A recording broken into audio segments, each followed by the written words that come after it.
গরু জবাই বা বিক্রির মতো বিষয়কে কেন্দ্র করে মুসলিমদের ধর্মীয় স্বাধীনতার উপর নানা ধরনের বাধা নিষেধ আরোপ করা হচ্ছে। ধর্মের নামে কাউকে অধিকার বঞ্চিত করা হলে কোনোভাবেই ছাড় দেওয়া হবে না। এবার এমন কঠোর বার্তাই দিলেন তামিলনাড়ুর মুখ্যমন্ত্রী থালাপতি বিজয়। এবার সরাসরি মুসলিমদের পক্ষ নিয়ে শুভেন্দু অধিকারীকে গ্রেপ্তার করিয়েছেন থালাপতি বিজয়। এ নিয়ে অসংখ্য ঘটনা ঘটেছে ভারতবর্ষে। আমি পশ্চিমবঙ্গের মুসলমান সম্প্রদায়ভুক্ত মানুষকে অনুরোধ করবো, যদি কেউ বিনামূল্যে গরু দিয়ে দেয় আর গরু কিনবেন না, একটা শপথ নিয়ে নিন। বিজেপির পতনের শুরু হয়ে গেছে বিজেপি সরকারের। এই সেই বিজয় নায়ক যে সর্বপ্রথম ভারতের বুকে দাঁড়িয়ে মোদীকে ফ্যাসিস্ট বলেছিল, স্বৈরাচার। এবার সরাসরি মুসলিমদের পক্ষ নিয়ে কিন্তু শুভেন্দু অধিকারী অর্থাৎ বিজেপি দলকে কিন্তু একের পর এক কিন্তু হুঁশিয়ারি দিয়ে যাচ্ছে থালাপতি বিজয়। হ্যাঁ দর্শক, মুখ্যমন্ত্রী নির্বাচিত হওয়ার পরের থেকেই কিন্তু এই শুভেন্দু অধিকারী এমনকি নরেন্দ্র মোদীর বিরুদ্ধে কিন্তু দর্শক বেশ কিছু বিষয় নিয়ে কিন্তু একেবারে কিন্তু সরাসরি কিন্তু প্রতিবাদ করেছে থালাপতি বিজয়। আর এ নিয়ে কিন্তু এই মুহূর্তে কিন্তু ভারতের একটা হিন্দুত্ববাদী গোষ্ঠী যারা রয়েছে তারা কিন্তু একেবারে ক্ষিপ্ত হয়ে গেছে বিজয় থালাপতির উপর। আর অন্যদিকে কিন্তু গোটা ভারতের যত মুসলিমরা রয়েছে সকলেই কিন্তু একেবারে প্রশংসায় কিন্তু পঞ্চমুখ করছেন কিন্তু থালাপতি বিজয়ের। আর যেটা নিয়ে কিন্তু ভারতবর্ষে কিন্তু এখন দুই পক্ষ কিন্তু দুই মেরুতে দাঁড়িয়েছে, অর্থাৎ হিন্দু মুসলমান কিন্তু দর্শক একেবারে কিন্তু দুই পক্ষে কিন্তু হাড্ডাহাড্ডি লড়াই করছে। মুসলমানদের পক্ষে রয়েছে থালাপতি বিজয়, অন্যদিকে কিন্তু হিন্দুদের পক্ষে রয়েছে নরেন্দ্র মোদী সরকার, এমনকি শুভেন্দু অধিকারী। তবে পশ্চিমবঙ্গে যে নিষেধাজ্ঞাগুলি এমনকি ঘটনাগুলি ঘটছে একের পর এক, এটার বিরুদ্ধে কিন্তু সরাসরি কিন্তু কথা বলেছেন এই থালাপতি বিজয়, এমনকি শুভেন্দুকে কিন্তু কঠিন হুঁশিয়ারি দিয়েছেন। তবে কি বলছেন এই থালাপতি বিজয় শুভেন্দুর বিরুদ্ধে এবং বিজেপি সরকারের বিরুদ্ধে, দর্শক সেটাই কিন্তু আমাদের আজকের এই ভিডিওটাতে আপনি দেখতে পাবেন একেবারে প্রমাণ সহকারে। তাই আপনার কাছে অনুরোধ থাকবে দর্শক, সম্পূর্ণ ভিডিওটি দেখতে হলে আপনাকে শেষ পর্যন্ত কিন্তু ভিডিওতে একটি লাইক দিয়ে শেষ পর্যন্ত দেখতে হবে, তবেই কিন্তু এই সম্পূর্ণ বিষয়টি আপনি ভালো করে বুঝতে পারবেন। তাই চলুন সম্মানিত প্রিয় দর্শক, কথা বাড়িয়ে এখানে মূল্যবান সময়টুকু নষ্ট না করে আগে আপনাকে সেই মূল ভিডিওটি দেখিয়ে নিয়ে আসি, তারপর আরো আলোচনা করবো আমরা। ধর্মের নামে কাউকে অধিকার বঞ্চিত করা হলে কোনোভাবেই ছাড় দেওয়া হবে না। এবার এমন কঠোর বার্তাই দিলেন তামিলনাড়ুর মুখ্যমন্ত্রী থালাপতি বিজয়। বিশেষ করে বিজেপির উত্থানের পর ভারতে মুসলিমদের নিরাপত্তা ও ধর্মীয় স্বাধীনতা নিয়ে যখন উদ্বেগ বাড়ছে, তখন সাম্প্রদায়িক রাজনীতির বিরুদ্ধে শক্ত প্রতিরোধ গড়ে তোলার আহ্বান জানিয়েছেন তিনি। কিন্তু সংখ্যাগরিষ্ঠ হিন্দু রাষ্ট্রে দাঁড়িয়ে মুসলিমদের পক্ষে কেন এতটা দৃঢ় অবস্থান নিচ্ছেন তিনি? প্রিয় দর্শক, আজকের বিশেষ প্রতিবেদনটি দেখার আগে চ্যানেলটি সাবস্ক্রাইব করে দিবেন, কমেন্টে জানিয়ে দিবেন কোন জায়গা থেকে ভিডিওটি দেখছেন। সেদিন সময় যেন তামিলনাড়ুর রাজনীতিকে এক ভয়ঙ্কর অন্ধকারের দিকে ঠেলে দিচ্ছিল। মাত্র কয়েক ঘন্টার ব্যবধানে রাজ্যের ভাগ্য নির্ধারিত হতে চলেছিল।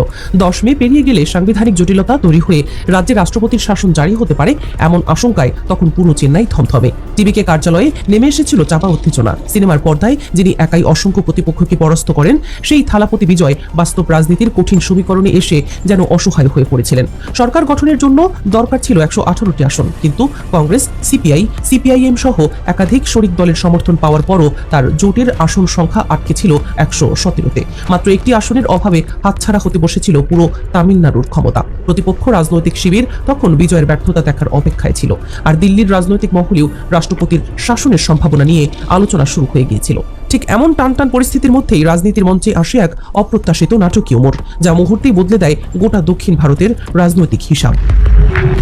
এই রাজনৈতিক পরিবর্তনের সবচেয়ে বড় স্বস্তি অনুভব করে তামিলনাড়ুর সংখ্যালঘু মুসলিম সম্প্রদায়। ভারতের বিভিন্ন অঞ্চলে যখন মুসলমানদের নিরাপত্তা ও নাগরিক অধিকার নিয়ে উদ্বেগ বাড়ছে, তখন বিজয়ের উত্থান তাদের কাছে নিরাপত্তা ও আস্থার প্রতীক হয়ে দাঁড়ায়। কারণ বিজয় বরাবরই ধর্মীয় সম্প্রীতি ও সহাবস্থানের পক্ষে অবস্থান নিয়েছেন। তিনি শুধু রাজনৈতিক বক্তব্যই নয়, বাস্তব জীবনেও মুসলমানদের প্রতি সহমর্মিতা দেখিয়েছেন। বিভিন্ন সময় তিনি মসজিদে গিয়ে সাধারণ মুসল্লিদের সঙ্গে দেখা করেছেন, ইফতারে অংশ নিয়েছেন এবং সংখ্যালঘুদের অধিকারের প্রশ্নে প্রকাশ্যে অবস্থান নিয়েছেন। রাজনৈতিক বিশ্লেষকদের মতে বিজয়ের নেতৃত্বে গঠিত এই সরকার তামিলনাড়ুতে ধর্মনিরপেক্ষ রাজনীতির নতুন এক অধ্যায় শুরু করতে পারে। বিশেষ করে মুসলিম লীগ ও অন্যান্য ধর্মনিরপেক্ষ দলের সমর্থন পাওয়ার মাধ্যমে স্পষ্ট হয়েছে যে দক্ষিণ ভারতের রাজনীতিতে এখনও সম্প্রীতি ও সহাবস্থানের রাজনীতি গুরুত্বপূর্ণ শক্তি হিসেবে টিকে আছে। এই পুরো রাজনৈতিক নাটকের শেষ দৃশ্যে সবচেয়ে আলোচিত নাম হয়ে ওঠেন ফাতিমা তাহলিয়া। যখন বড় বড় অভিজ্ঞ নেতারা সরকার গঠনের অঙ্ক মেলাতে ব্যর্থ হচ্ছিলেন, তখন তিনি কৌশলী ভূমিকা নিয়ে পরিস্থিতি বদলে দেন। তার রাজনৈতিক দূরদর্শিতা এবং সক্রিয় প্রচেষ্টার কারণেই মুসলিম লীগ শেষ পর্যন্ত বিজয়ের পাশে দাঁড়ানোর সিদ্ধান্ত নেয়। একজন হিজাবি নারী নেত্রী হয়েও তিনি যেভাবে পুরো তামিলনাড়ুর রাজনৈতিক সমীকরণ ঘুরিয়ে দিয়েছেন, তা দক্ষিণ ভারতের রাজনীতিতে বিরল এক উদাহরণ হিসেবে দেখা হচ্ছে। অনেক বিশ্লেষক মনে করছেন এই ঘটনাই প্রমাণ করেছে যে রাজনীতির ময়দানে শেষ মুহূর্তের সিদ্ধান্তই কখনো কখনো পুরো ইতিহাস বদলে দিতে পারে। 10 মে যখন চেন্নাইয়ে নতুন সরকারের শপথ অনুষ্ঠান হলো এবং লাখো মানুষের উপস্থিতিতে থালাপতি বিজয় মুখ্যমন্ত্রী হিসেবে শপথ নিলেন, তখন সেই মঞ্চ শুধু একটি রাজনৈতিক জয়ের প্রতীক ছিল না, বরং তা হয়ে উঠেছিল এক নাটকীয় রাজনৈতিক লড়াই, জোটের কৌশল এবং ধর্মনিরপেক্ষ রাজনীতির নতুন বার্তার স্মারক। ভারতে অনেকেই এখন ধর্মকে কেন্দ্র করে রাজনীতি করছে। কোথাও মসজিদ ও মন্দির ইস্যু সামনে এনে বিভাজন তৈরি করা হচ্ছে, কোথাও আবার গরু জবাই বা বিক্রির মতো বিষয়কে কেন্দ্র করে মুসলিমদের ধর্মীয় স্বাধীনতার উপর নানা ধরনের বাধা নিষেধ আরোপ করা হচ্ছে, যার ফলে বিভিন্ন রাজ্যের সংখ্যালঘু মুসলিমদের মধ্যে নিরাপত্তাহীনতা ও উদ্বেগও তৈরি হয়েছে। কিন্তু এই পরিস্থিতির মাঝেও ভিন্ন এক অবস্থান নিতে দেখা যাচ্ছে তামিলনাড়ুর মুখ্যমন্ত্রী বিজয়কে, যিনি বারবার বলেছেন ধর্মের নামে কোনো নাগরিকের অধিকার বঞ্চিত করা যাবে না এবং সকল ধর্মের মানুষের সমান নিরাপত্তা ও মর্যাদা নিশ্চিত করা রাষ্ট্রের দায়িত্ব। আর এই কারণেই অনেকের মতে তিনি প্রচলিত রাজনৈতিক ধারা থেকে আলাদা এক মানবিক ও সমতার বার্তা দিচ্ছেন, যেখানে ধর্ম নয় বরং মানুষের অধিকার ও নিরাপত্তাকেই সবচেয়ে বেশি গুরুত্ব দেওয়া হচ্ছে। পশ্চিমবঙ্গ সরকার যে নোটিফিকেশন লাগু করেছেন, এগুলো করে ওই গরু ব্যবসায়ীদের জীবিকার অধিকারে হস্তক্ষেপ করা হলো। কত মানুষ গিয়ে কান্নাকাটি করছেন, আমার সনাতন ধর্মের ভাই বোনেরাই কান্নাকাটি করছেন। দেখুন, গরুর মাংস না খেলেও তার বিকল্প খাসির মাংস আছে, ভেড়ার মাংস আছে, দুম্বা আছে, মুরগি আছে। সুতরাং কোনো না কোনো খাবার খেয়ে মানুষ তার পেট চালিয়ে নিতে পারবে। গরুর মাংস না খেলে তো আর মুসলমানদের মৃত্যু হয়ে যাবে না, কখনোই সম্ভব নয়। ওটা একটা সস্তার মধ্যে, একটা সাধ্যের মধ্যে মাংস ছিল বলে মুসলমানরা পছন্দ করতেন, এটা সত্য কথা, বাস্তব কথা। কিন্তু গরুর মাংস যদি না খাওয়া হয়, গরু যদি কুরবানি না দেওয়া হয়, আর কুরবানির জন্য অন্য কোনো বৈধ প্রাণী নেই, এটা হতে পারে না। নিশ্চয়ই আছে, সেই পদ্ধতি, সেই বিকল্প আমরা ব্যবহার করবো, প্রয়োগ করব। কিন্তু বিষয় হচ্ছে কি, আমি অনুরোধ করবো পশ্চিমবঙ্গ সরকারকে যে এই বিজ্ঞপ্তির ক্ষেত্রে কিছুটা নিয়ম লাগু করা হোক। একদিকে অনুরোধ করবো পশ্চিমবঙ্গ সরকারকে, আবার আমি অপরদিকে পশ্চিমবঙ্গের সংখ্যালঘু মুসলিম সম্প্রদায়ভুক্ত মানুষজনকে অনুরোধ করব, একজন কেউ একটা গরুও কিনবেন না। যদি ফ্রিও গরু দিয়ে দেয়, যদি বিনামূল্যে গরু বাড়িতে এসে দিয়েও যায়, একটা গরু নেবেন না, একটা গরু কিনবেন না।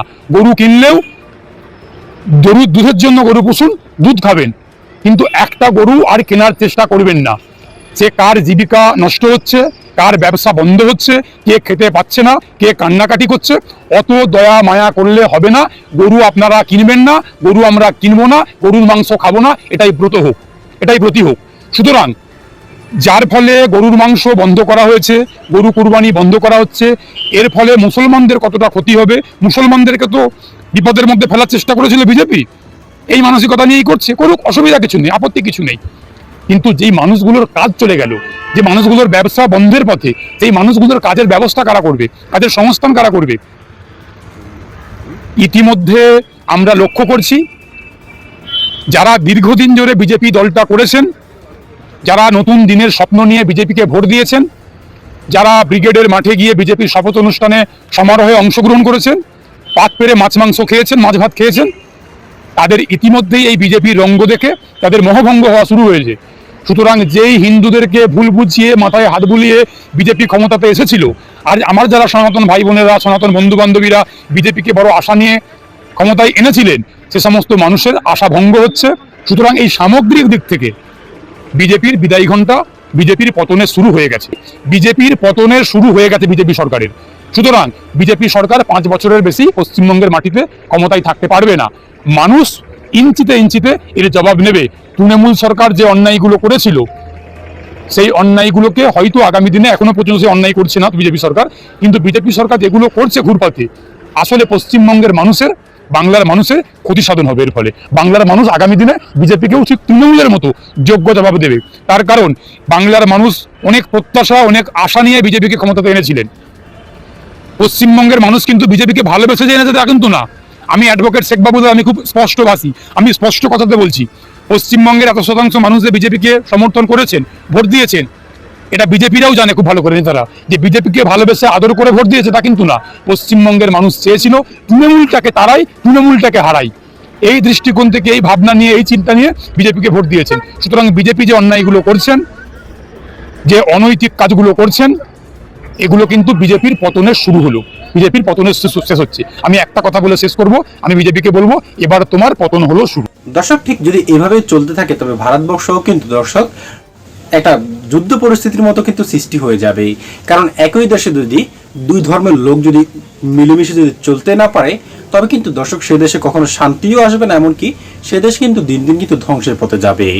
আর যেটার মূল কারিগর কিন্তু বিজেপি সরকার অর্থাৎ নরেন্দ্র মোদী সরকার, যে কিন্তু শুভেন্দু অধিকারীকে দিয়ে কিন্তু এখন পশ্চিমবঙ্গে কিন্তু নানা রকম ঝামেলা বাঁধাচ্ছে, এমনকি মুসলিমদের বিরুদ্ধে কিন্তু নানা রকম আইন করার চেষ্টা করছে।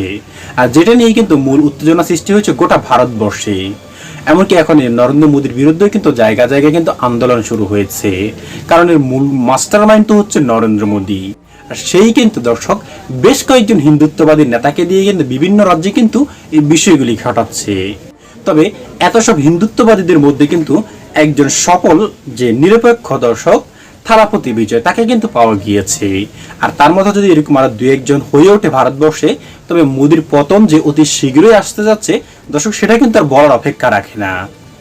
যেমনটা কিন্তু দর্শক আপনারা ভিডিওতে যে বিষয়গুলি এক এক করে দেখতে পেয়েছেন, এগুলি দেখার পর দর্শক আপনার কি মনে হয় না এই নরেন্দ্র মোদী যা করছে সকল কিছুই কিন্তু জনগণের বিরুদ্ধে গিয়ে করছে এবং এই নরেন্দ্র মোদীর পতন শীঘ্রই আসতে পারে?